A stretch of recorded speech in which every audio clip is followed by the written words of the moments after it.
ನಿತಿನ್ ಗಡ್ಕರಿ ಅವರ ಹೇಳಿಕೆ ಬಂತು, ಸಾಕಾಗಿದೆ, ಸುಸ್ತಾಗಿದೆ, ಬೇರೆಯವ್ರಿಗೆ ಕೊಟ್ಬಿಡೋಣ ಅಂತ. ಆದ್ರೆ ತಕ್ಷಣ ಮತ್ತೆ ಅವರ ಕಚೇರಿ ಸ್ಪಷ್ಟನೆ ಕೊಟ್ಟಿದೆ, ಇದೊಂದು ಟ್ರಸ್ಟ್ ಕೆಲಸಕ್ಕೆ ಸಂಬಂಧಪಟ್ಟಿದ್ದೇ ಹೊರತು ತಮ್ಮ ರಾಜಕೀಯ ಜೀವನಕ್ಕೆ ಸಂಬಂಧಪಟ್ಟಿದ್ದಲ್ಲ ಅಂತ. ಈ ಹೇಳಿಕೆ ಮತ್ತು ಈ ಬೆಳವಣಿಗೆಯನ್ನ ತಾವು ಹೇಗೆ ನೋಡ್ತೀರಿ? ಮತ್ ಸಂಪುಟ ಸರ್ಜರಿ ಆಗತ್ತಾ? ಏನ್ ಅನ್ಸುತ್ತೆ ತಮ್ಗೆ? ಇಲ್ಲಿ ಒಂದು ಬಹಳ ಮುಖ್ಯವಾಗಿ ನಾನ್ ಗಮನಿಸಿದ್ದು ಒಂದ್ ಅಂಶವನ್ನ, ನಿತಿನ್ ಗಡ್ಕರಿ ಅವರು ಹೇಳಿದ್ರು ಯುವ ಪೀಳಿಗೆಗೆ ಅವಕಾಶ ಮಾಡ್ಕೊಡ್ಬೇಕು, ನನಗೆ ಕೆಲಸ ಮಾಡ್ಲಿಕ್ಕೆ ಆಗಲ್ಲ ಅನ್ನುವಂತ ಮಾತನ್ನ ಸ್ಪಷ್ಟನೆ ಕೊಟ್ಟಿದ್ದು ಅವರ ಕಚೇರಿ. ಅದೇನ್ ಪ್ರೋಟೋಕಾಲ್ ಏನೋ ಗೊತ್ತಿಲ್ಲ, ನಿತಿನ್ ಗಡ್ಕರಿ ಅವರಿಗೆ ಹೇಳ್ಬೋದಿತ್ತು ಇಷ್ಟೆಲ್ಲಾ ಚರ್ಚೆಗೆ ಕಾರಣ ಆಗಿರ್ತಕ್ಕಂತ ಈ ವಿಷಯದ ಬಗ್ಗೆ ನಾನೇ ವಿವರಣೆಯನ್ನ ಕೊಡ್ತೀನಿ, ನಾನೇ ಸ್ಪಷ್ಟನೆಯನ್ನ ಕೊಡ್ತೀನಿ. ನಾನು ಹೇಳಿದ್ದು ಲಕ್ಷ್ಮಣ್ ರಾವ್ ಮಾಂಕರ್ ಟ್ರಸ್ಟ್ ಬಗ್ಗೆ ಬೇರೆ ಯಾವ ವಿಷಯನೂ ಅಲ್ಲ ಅಂತ ಅವ್ರು ಹೇಳ್ಬೋದಾಗಿತ್ತು. ಯಾಕಂದ್ರೆ ಇಷ್ಟು ವ್ಯಾಪಕವಾಗಿ ಚರ್ಚೆ ಆಗ್ತಾ ಇದೆ. ಅದು ಎಲ್ಲೋ ಸಣ್ಣ ಪುಟ್ಟ ಚರ್ಚೆ ಅಂದ್ರೆ ಸರಿ, ಅವ್ರ ಪರವಾಗಿ ಅವ್ರ ಕಚೇರಿ ಹೇಳ್ತು ಅನ್ನೋದು ಓಕೆ. ಆದ್ರೆ ಇನ್ನೊಂದ್ ಯಾವ್ದೋ ಸಂದರ್ಭವನ್ನ ಬಳಸ್ಕೊಂಡು ನಿತಿನ್ ಗಡ್ಕರಿ ಅವರು ಹೇಳ್ಬೋದಾಗಿತ್ತು, ಅವ್ರು ಹೇಳಿಲ್ಲ ಅನ್ನೋದು ಬಹಳ ಮುಖ್ಯ ಅನಿಸ್ತಾ ಇದೆ.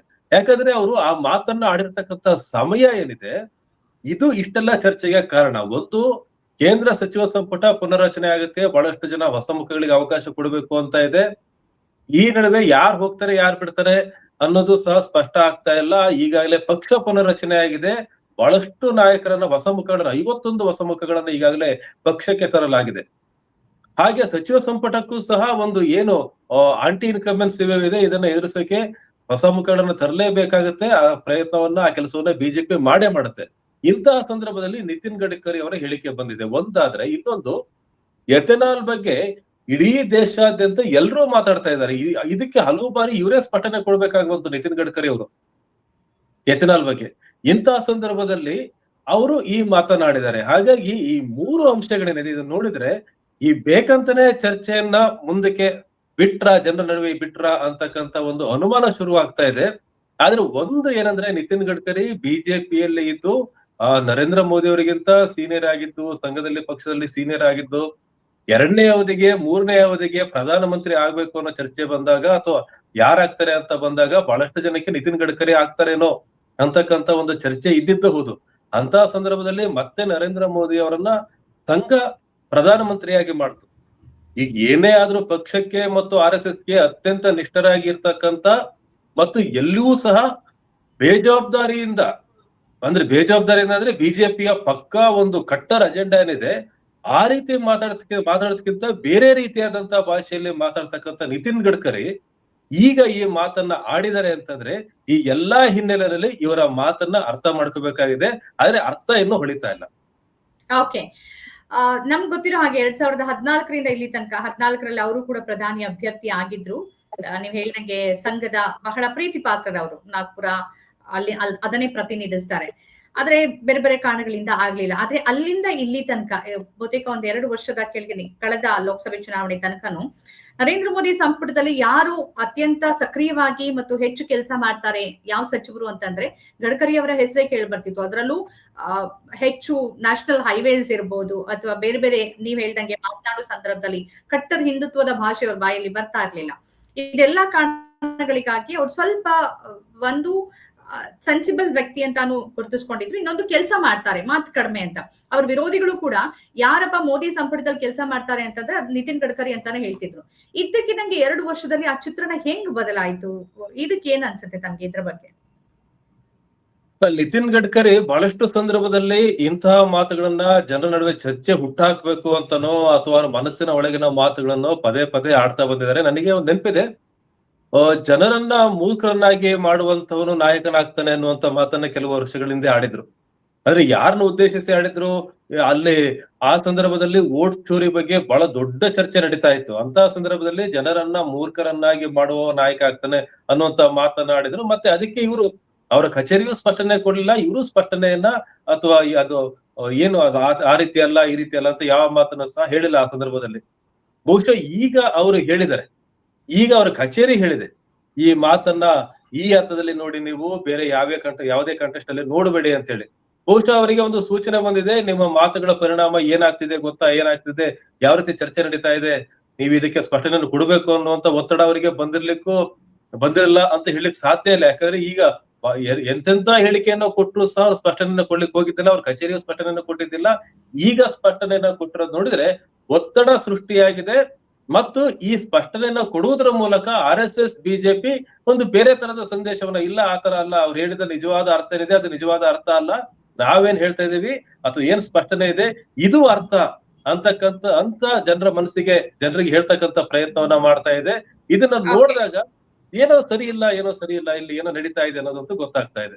ಒಂದು ಆಂಟಿಸಿಪೇಟರಿ ಬೇಲ್ ತರ ಹಾಕೊಂಡ್ರೆ, ಈಗ ಸಂಪುಟ ಸರ್ಜರಿ ಆಯ್ತು ಅಂತಂದ್ರೆ ಕೈ ತಪ್ಪಬಹುದಾದ ನಿರೀಕ್ಷೆಗಳು ಹಲವರಿಗಿರುತ್ತೆ. ಯಾಕೆಂದ್ರೆ ತಮ್ಮ ಇಲಾಖೆಯಲ್ಲಿ ಕೇಳಿ ಬರ್ತಿರುವ ಆರೋಪ, ವಯಸ್ಸು, ಆರೋಗ್ಯ ಇವೆಲ್ಲ ಕಾರಣಕ್ಕಾಗಿ. ಹಾಗಾಗಿ ಸಂಪುಟದಿಂದ ತೆಗೆದ್ರು ಅನ್ನೋದಕ್ಕಿಂತ ನನಗ್ ಸಾಕಾಗಿದೆ, ಒಂದ್ 3-4 ದಶಕ ಕೆಲಸ ಮಾಡಿದೀನಿ, ನಾನು ಹೊರಗಡೆ ಹೋಗ್ತೀನಿ ಅನ್ನೋದು ಹೆಚ್ಚು ಗೌರವಯುತ ಅಂತ ಅನ್ಸುತ್ತೆ. ಈ ದೃಷ್ಟಿಕೋನದಲ್ಲಿ ನೋಡ್ಬೋದು ಈ ಸ್ಟೇಟ್ಮೆಂಟ್ ಅನ್ನ. ಅವ್ರಿಗಿಂತ ವಯಸ್ಸಾದವರು ಬೇರೆ ಬೇರೆ ಸ್ಥಾನಗಳಲ್ಲಿ ರಾರಾಜಿಸ್ತಾ ಇದ್ದಾರೆ. ಅವ್ರಿಗೇನು 69-70 ವರ್ಷದ ವಯೋಮಾನದವರು, ಇನ್ನೊಂದು 5-6 ವರ್ಷ 7 ವರ್ಷ ರಾಜಕಾರಣ ಮಾಡ್ತಕ್ಕಂತ ಸಾಮರ್ಥ್ಯ ಅವ್ರಿಗಿದೆ.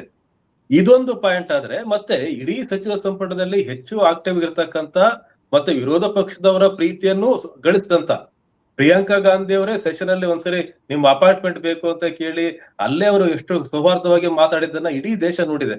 ಹಾಗೆ ವಿರೋಧ ಪಕ್ಷದವರು ಸಹ ಸುಲಭವಾಗಿ ಮಾತಾಡ್ತಕ್ಕಂತ ಒಬ್ಬ ಸಚಿವರು, ಇವರನ್ನ ಕೈ ಬಿಟ್ರೆ ಬಿಜೆಪಿಗೆ ಏನು ಪರ್ಯಾಯ, ಅಥವಾ ಇವ್ರನ್ನ ಕೈ ಬಿಡ್ಲಿಕ್ಕೆ ನಿಜವಾಗ್ಲೂ ಯೋಚನೆ ಮಾಡಿದೆ ಬಿಜೆಪಿ ಗೊತ್ತಾಗ್ತಾ ಇಲ್ಲ.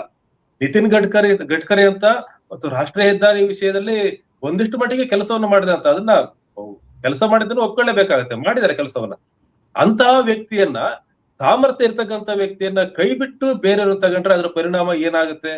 ಬಿಜೆಪಿಯ ಕಾರ್ಯಕರ್ತರು ಹೇಗ್ ರಿಸೀವ್ ಮಾಡ್ತಾರೆ, ಮತ್ತೆ ಭಾರತದ ಮತದಾರರು ಜನತೆ ಹೇಗ್ ರಿಸೀವ್ ಮಾಡ್ತಾರೆ ಗೊತ್ತಾಗ್ತಲ್ಲ. ಆದ್ರೆ ನಿಜವಾಗ್ಲೂ ಇವ್ರನ್ನ ಕೈ ಬಿಡೋ ಯೋಚನೆ ಮಾಡದೇನೆ, ಅಥವಾ ಬಿಜೆಪಿಗೆ ಆ ಯೋಚನೆ ಇಲ್ದೇ ಇರ್ತಕ್ಕಂಥ ಸಂದರ್ಭದಲ್ಲಿ ಈ ಮಾತು ಬಂದಿದ್ರಿಂದ ಬಿಜೆಪಿಗೆ RSS ಗೆ ಮುಜುಗರವಾಗಿ ಸ್ಪಷ್ಟನೆಯನ್ನ ಕೊಡಿ ಅಂತ ಹೇಳ್ತಾ ಅನ್ನೋದು ಸಹ ಚರ್ಚೆ ಇದೆ ಅಲ್ಲಿ.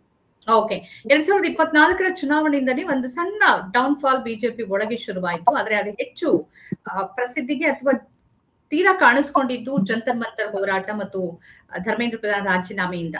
ಈ ಡೌನ್ ಫಾಲ್ ಇಂದ ಮೇಲೆದ್ದು ಬರೋದಕ್ಕೆ ಬಿಜೆಪಿ ಸದ್ಯಕ್ಕೆ ಶಕ್ತವಾಗಿದೆ, ಅಥವಾ ಈಗ ನಡೀತಿರೋ ಬೆಳವಣಿಗೆಗಳನ್ನ ನೋಡಿದ್ರೆ ಇನ್ನೂ ಈ ಸ್ಥಿತಿ ಹೆಚ್ಚು ಕ್ರಿಟಿಕಲ್ ಆಗ್ಬೋದಾ? ಏನ್ ಅನ್ಸುತ್ತೆ ತಮ್ಗೆ?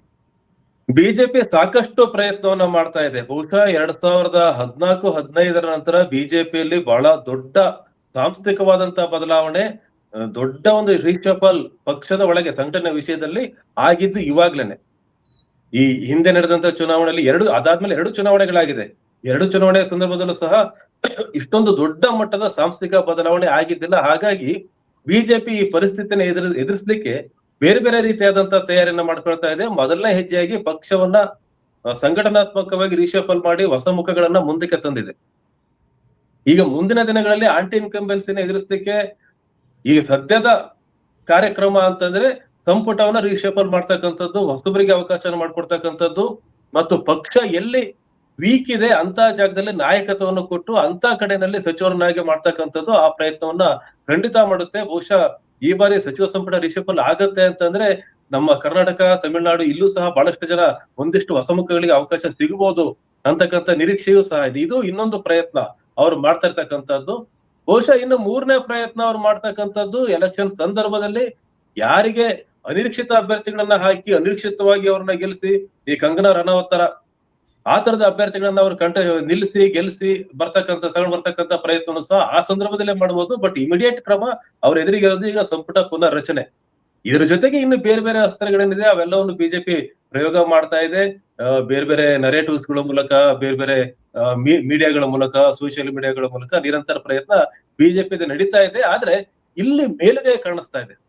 ನೀಟ್ ಚಳವಳಿ ಶುರುವಾದಾಗಿಂದ ಮತ್ತು ಧರ್ಮೇಂದ್ರ ಪ್ರಧಾನ್ ರಾಜೀನಾಮೆ ಕೊಟ್ಟ ನಂತರ ಮತ್ತು ಚಾತುರಂಕ ಗೂಂಜ್ ಕಾರ್ಯಕ್ರಮವನ್ನ ಇಡೀ ದೇಶಾದ್ಯಂತ ರಾಹುಲ್ ಗಾಂಧಿ ಅವರು ಮಾಡ್ತಾ ಇರೋದು, 800 ಕಾರ್ಯಕ್ರಮವನ್ನ ಮಾಡ್ತೀವಿ ಅಂತ ಅವರು ಹೋಗ್ತಾ ಇರೋದು, ಮತ್ತೆ ಅವ್ರ ಜೊತೆಗೆ ನಾಗ್ಪುರದಲ್ಲಿ ಮಾಡ್ತಾ ಇದಾರೆ. ಇನ್ನು ಪ್ರಿಯಾಂಕಾ ಗಾಂಧಿನೂ ಸಹ ಅಷ್ಟೇ ಆಕ್ಟಿವ್ ಆಗಿರೋದು. ಮತ್ತೆ ಕಾಂಗ್ರೆಸ್ನ ಬಹಳಷ್ಟು ನಾಯಕರು ಟೀಕೆ ಮಾಡ್ಲಿಕ್ಕೆ ಯೋಚನೆ ಮಾಡ್ತಾ ಇದ್ದಂತ, ಈ 10 ವರ್ಷಗಳಿಂದ ಟೀಕೆ ಮಾಡ್ಲಿಕ್ಕೆ ಯೋಚನೆ ಮಾಡ್ತಾ ಇದ್ದಂತ ನಾಯಕರು ಮತ್ತೆ ಕಾಂಗ್ರೆಸ್ನ ಮುಖಂಡರು ಈಗ ಬಿಜೆಪಿನ ಟೀಕೆ ಮಾಡೋದ್ರಲ್ಲಿ ಅಥವಾ ನಿರ್ದಿಷ್ಟವಾಗಿ ವಿಷಯವನ್ನು ಹೇಳೋದ್ರಲ್ಲಿ ಮತ್ತೆ ಸರಿಸಮಾನವಾಗಿ ಪದಗಳನ್ನ ಬಳಸೋದ್ರಲ್ಲಿ ಈಗ ಕಾಂಗ್ರೆಸ್ನವರು ಹಿಂದೆ ಬಿದ್ದಿದ್ದಾರೆ ಅಂತ ಅನಿಸ್ತಾ ಇಲ್ಲ.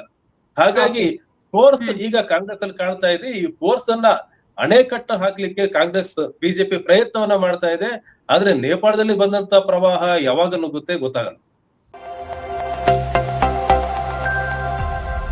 ನಮ್ಮ ಕಾರ್ಯಕ್ರಮಗಳನ್ನ ನೀವು ನೋಡ್ತಾ ಇದ್ರೆ ನಮ್ಮ ಚಾನೆಲ್ ಅನ್ನ ಸಬ್ಸ್ಕ್ರೈಬ್ ಮಾಡಿ, ಪಕ್ಕದ ಬೆಲ್ ಐಕಾನ್ ಒತ್ತಿ ನಮ್ಮನ್ನ ಬೆಂಬಲಿಸಿ. ಹಾಗೆ ನಮ್ಮ ಕಾರ್ಯಕ್ರಮಗಳನ್ನ ಲೈಕ್ ಮಾಡಿ, ಕಮೆಂಟ್ ಮಾಡಿ, ಅದನ್ನ ಬೇರೆಯವರಿಗೂ ವಾಟ್ಸ್ಆಪ್ ಮೂಲಕ ಶೇರ್ ಮಾಡಿ. ನೀವು ಹೀಗೆ ಮಾಡಿದಾಗ ನಮ್ಮ ಚಾನೆಲ್ ಇನ್ನಷ್ಟು ಮತ್ತಷ್ಟು ಜನರಿಗೆ ತಲುಪಲು ನೀವು ನಮ್ಮೊಂದಿಗೆ ಸಹಕರಿಸಿದ ಹಾಗಾಗುತ್ತೆ. ಇದು ನೀವು ಯಾವುದೇ ಖರ್ಚಿಲ್ಲದೆ ಕೆಲವೇ ಸೆಕೆಂಡುಗಳಲ್ಲಿ ನೀಡಬಹುದಾದ ಸಹಕಾರ. ಧನ್ಯವಾದಗಳು.